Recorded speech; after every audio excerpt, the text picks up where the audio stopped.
Hey everyone, I'm King. Welcome back to Kingspade channel. So there is already info on the class balance that we will going to have as per revealed by the game at the ROX 3rd anniversary website. Maybe not going to be implemented together with the celebration event, but perhaps soon. And that info come from the Korea server. The Korea server job balance is announced in Naver. The Korean server official game social media will be updated in the game on June 11. And as you guess it, the other server will most probably adopt the same changes that include the SEA server too. And since the SEA server also had hinted on a job balance soon, so this is more than a coincidence. This got to be it, right? The text is in Korean language, and credit to Nila of ROX University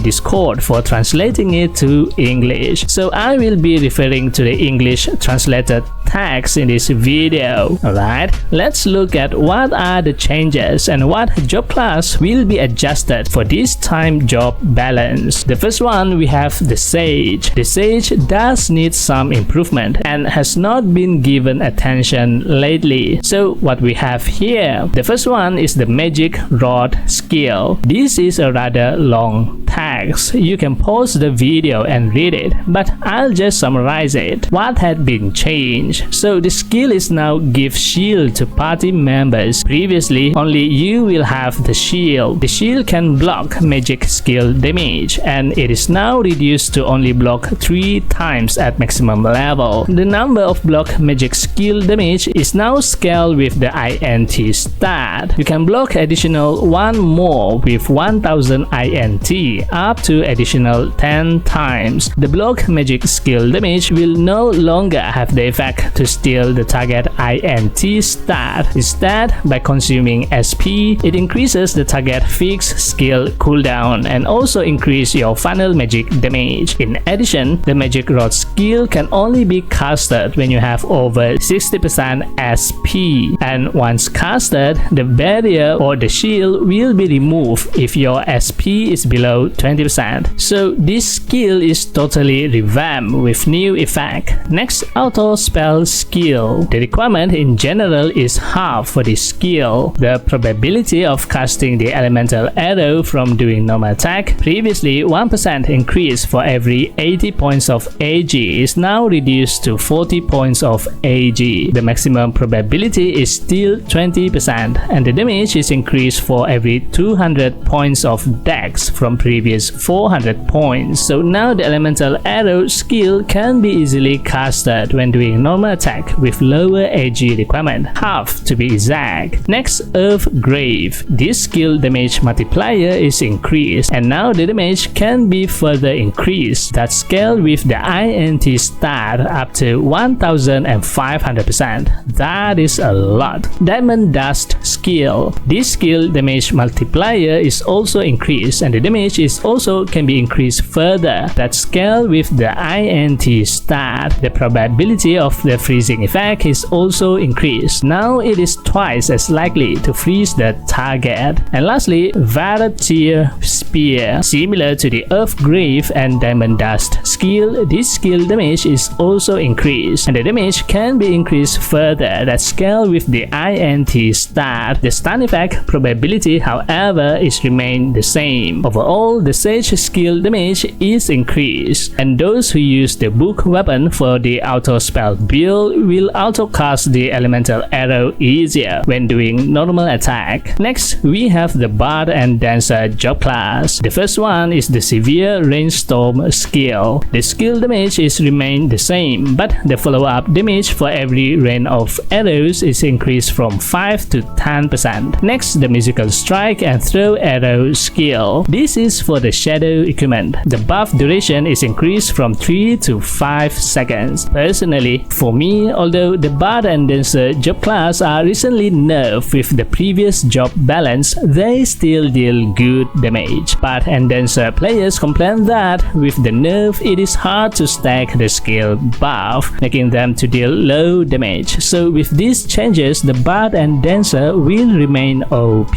And next we have the Crusader. A lot of players are concerned on this job balancing. There's a speculation that it will be nerfed, so let's see what we have here. We only have one adjustment for this time, the shield boomerang skill, and the changes for the skill is on this damage multiplier that scale from your maximum HP. Although the number is changed, but the final damage is still the same, provided that you use the skill on max level. And that means you need a high haste for the skill to have the same damage as the previous version. Using it at lower level will deal lower damage than the previous version. Next we have the Mage. So both of the Mage skill adjusted for this time are of the fire element skill. The first one, Fire Pillar. The skill damage is increased and can be further increased that scale with the INT stat. The Fire Pillar deal an explosion damage to the ignite target, and so to make the target easier to be inflicted with the ignite status, the Kindle skill ignite probability is increased, and the amount of fire element attribute damage you receive from the skill is also increased. Overall, I see that the fire damage for the skill is increased at least 3 times the damage, and the amount of fire attribute damage you receive from the Kindle skill is also increased by at least 3 times the amount. I think the game wants to give more game style option to the Mage. As of now, every Mage are only using the Lord of Vermilion and Chain Lightning combo skill for all content in the game, so buffing the fire skill may give the Mage reason to use it. And finally, we have the Ninja. The Ninja popularity has been rising recently, especially the Magic Shuriken Ninja build for its continuous water skill casting. So let's see what will be changed. The first one, we have the Throw Shuriken skill. The Zenny requirement for the skill is reduced and the skill damage is increased by double the damage. Wow. Okay, so for the Throw Shuriken skill, it does deal a quite significant damage before, but because of the high Zenny consumption to sustain it for a long period of time, like using it for monster grinding for example, players actually do not use it. With these changes, it costs less Zenny to use, but I think they should just totally omit the Zenny requirement for this skill. I think it still will use a lot of Zenny if using it for AFK grinding. Next, we have Final Strike skill. The skill fixed cooldown is decreased from 15 to 10 seconds. Next, Final Strike up skill. The Final Strike skill cooldown reduction is increased for every of these skills attack, so now you can use the Final Strike skill more often. Next, North Wind. This skill damage when in hiding state is now additionally scaled with the strength stat, increasing the damage further. And finally, Shadow Slash. Similar to the North Wind skill, this skill damage is also additionally scaled with the strength stat, so now it deals more damage than before. Wow. Okay, so overall it seems like it is not about the Shuriken build for this time adjustment, but more for buffing the Ninja Sword build. As I said, the Shuriken Ninja is getting much popularity recently. The Ninja Sword build on the other hand is not.